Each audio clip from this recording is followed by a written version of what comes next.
नमस्कार दोस्तों, स्वागत है आपका हमारे एक नए वीडियो में। थंबनेल से आपको पता चल ही चुका होगा कि ये वीडियो होने वाले सबसे सर्च किए जाने वाले टॉपिक के ऊपर कि यूज़ कार लेते समय आपको किन किन चीज़ों का ध्यान रखना चाहिए।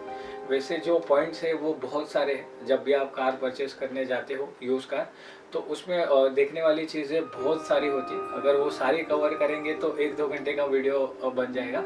और अगर आपने सर्च भी किया होगा तो इसके रिगार्डिंग बहुत सारे वीडियोस है। बट कैसा है ना, मैं आपको कुछ शॉर्ट्स में पॉइंट्स बताऊंगा जिससे आपको एक अंदाज़ा आ जाएगा कि आप कार खरीदते समय आपको क्या चीज़ें ज़्यादातर देखनी चाहिए। जैसे कि आपको पता है कि हमारा ये जो यूट्यूब का चैनल है, इसमें हम लोग यूज़ कार के रिलेटेड ही वीडियोस बनाते हैं। तो जो हम लोग मार्केट में घूमते हैं तो हम लोग को कस्टमर से फीडबैक मिलता है कि ये चीज़ें देख ले हम लोग, तो उसके रिगार्डिंग ही हम लोग ये वीडियो बनाने जा रहे हैं। तो वीडियो शुरू करते हैं। जब भी आप कार परचेस करने के लिए शोरूम पे जाओगे तो तीन चीज़ें आपको डिसाइड करने बहुत ज़रूरी है। सबसे पहले आता है बजट, कि आपको क्या बजट में कार चाहिए। और जो भी एक रफ हो सकता है 2 लाख, 3 लाख, 5 लाख, जो भी आपके ऊपर डिपेंड हो। बिकॉज कैसा है कि जब भी आप कार देखने के लिए शोरूम्स में जाते हैं तो उसमें ज़्यादा वैरायटीज़ रहती है। मतलब एक बॉटम से लेके फुल फ्लेश कार्स तक पूरे रेंज रहती है। तो कैसा रहता है कि आप आपके यूज़ के हिसाब से, आपके बजट के हिसाब से अगर आप देखोगे तो कैसा है कि आपके लिए ज़्यादा बेनिफिशियल रहेगा। सेकेंड चीज़ आती है कि आप किस पर्पस के लिए कार ले रहे हो। बिकॉज कैसा है कि कभी कभी होता क्या है कि आप office to home, home to office के लिए ले रहे हो, या अगर आपको कहीं बाहर टूर करने का शौक है, घूमने के लिए आप ले रहे हो वीकेंड्स के लिए, तो आपका कितना किलोमीटर उसका रनिंग रहेगा उसके ऊपर भी डिपेंड रहता है कि आपको कौन सी कार खरीदनी चाहिए। और जो तीसरी जो चीज़ होती है वो आपकी फैमिली मेम्बर्स के ऊपर। बिकॉज कैसे आप जब भी कार लेते हो तो एटलीस्ट 5 to 10 ईयर्स का सोच के आप कार लेते हो, तो आपको 5 सीटर चाहिए या 7 सीटर, ये आपको डिसाइड करना बहुत ज़रूरी है। शोरूम में जाते समय आपके साथ में एक वेल नोन पर्सन होना बहुत ज़रूरी है।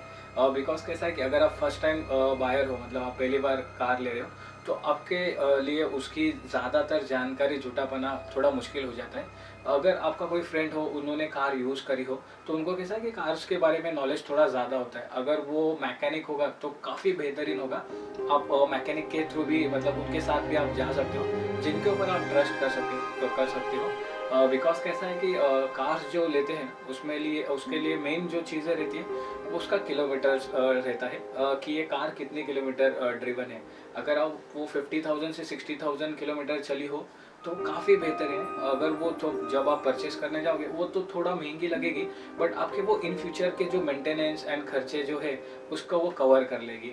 सेकेंड थिंग जो है वो, आप जब भी गाड़ी लेते हो तो वो फर्स्ट ओनर होना ये बहुत ज़रूरी है। मतलब आप सेकेंड ओनर होंगे तो बहुत अच्छा है। थर्ड ओनर के लिए भी प्रेफरेंस दे सकते हो, बट उसके लिए सर्विस के जो रिकॉर्ड्स है वो ट्रैक कर पाना बहुत ज़रूरी है।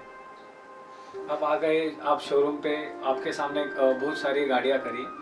अगर जो भी कार आपको पसंद आती है तो एक जो नॉर्मल रूटीन चेकअप रहता है उसके आजू बाजू में, मतलब चारों साइड से आपको देखना चाहिए कि उसमें डेंट्स वगैरह तो ज़्यादा नहीं है। कलर का जो पेंट है वो कंपनी का ओरिजिनल पेंट है या बाहर से किया हुआ है, ये जनरल आप देख सकते हो। सेकेंडरी उसमें वो गाड़ी जो है वो एक्सीडेंटल है या नहीं, ये जानकारी, इसकी जानकारी मतलब मिलना बहुत बहुत इंपॉर्टेंट रहता है। बट वो बहुत कन्फ्यूजन वाली भी रहती है, मतलब वो जल्दी किसी को पता ही नहीं चलता कि अरे अरे एक्सीडेंट हुई हुई कार है। तो उसके लिए आप कैसा है कि देख सकते हो कि जो फ्रंट साइड का जो ग्रिल रहता है इंजन के ऊपर का, वहाँ पे कहीं अगर आपको डेंट्स नज़र आते हैं, उसका जो चेसिस है वो बैंड हुआ नज़र आता है, तो वो हो सकता है कि वो उसका जो गाड़ी का जो है वो एक्सीडेंट नॉर्मल तरीके से हुआ।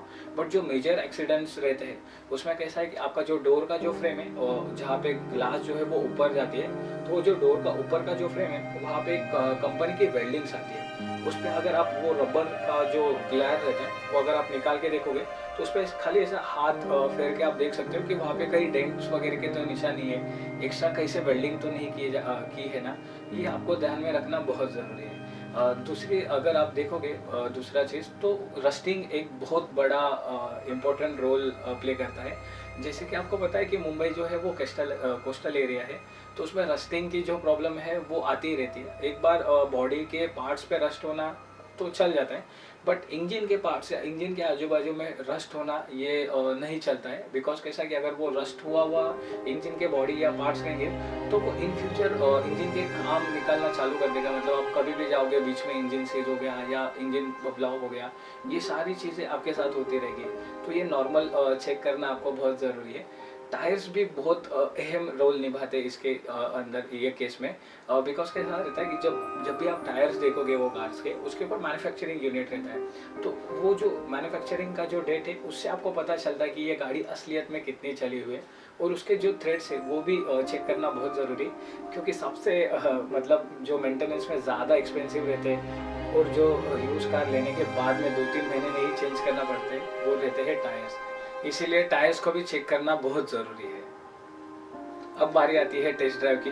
टेस्ट ड्राइव लेते समय जब भी आप कार में बैठ के इंजन चालू करोगे, सेल्फ देते समय फर्स्ट सेल्फ में ही कार का चालू होना ये बहुत ज़रूरी होता है। अगर वो ज़्यादा देर लगा रहा है तो उसमें इलेक्ट्रिकल्स पे भी प्रॉब्लम आ सकते हैं, इलेक्ट्रिकल्स के हो सकते हैं, बैटरी के हो सकते हैं, इवन इंजन का भी आ सकता है। तो फर्स्ट सेल्फ पे आपका कार चालू होना बहुत ज़रूरी है।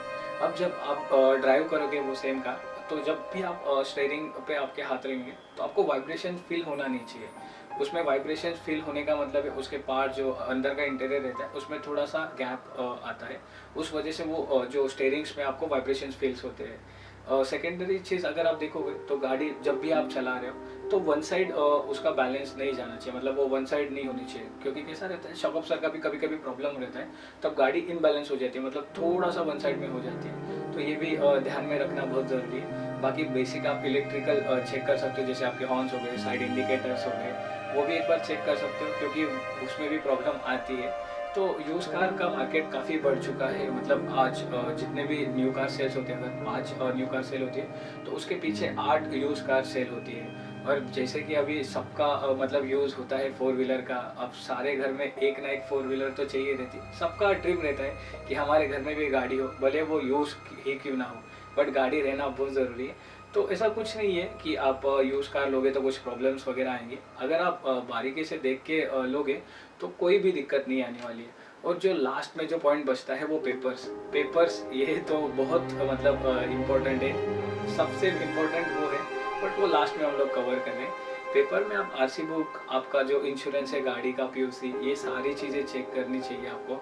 जिसके पास से आप गाड़ी ले रहे हो तो वो उन्हीं ओनर के नाम पे पेपर है या नहीं, ये भी आप चेक कर सकते हो। वो आरटीओ में जस्ट जाके आप उसकी गाड़ी का जो नंबर है, आज तो ऑनलाइन एप्लीकेशंस भी काफ़ी सारे आते हैं, बट आप आरटीओ में जाके वो गाड़ी का नंबर बता दोगे तो उससे आपको पता चल जाएगा कि गाड़ी के ऊपर कुछ केसेस वगैरह तो नहीं है, कुछ फाइन्स वगैरह नहीं है। तो ये भी चेक करना बहुत इंपॉर्टेंट है। तो दोस्तों, कैसी लगी आपको वीडियो? हमें आशा है कि आपको वीडियो पसंद आई रहेगी। जैसे कि आपने ये पूरा वीडियो देखा रहेगा, तो ये इन्फॉर्मेटिव वीडियो थी। अगर आपको ये वीडियो पसंद आती है तो प्लीज़ इसको लाइक और शेयर करना मत भूलिएगा, और चैनल को सब्सक्राइब करना तो बिल्कुल ही मत भूलिएगा। Thank you.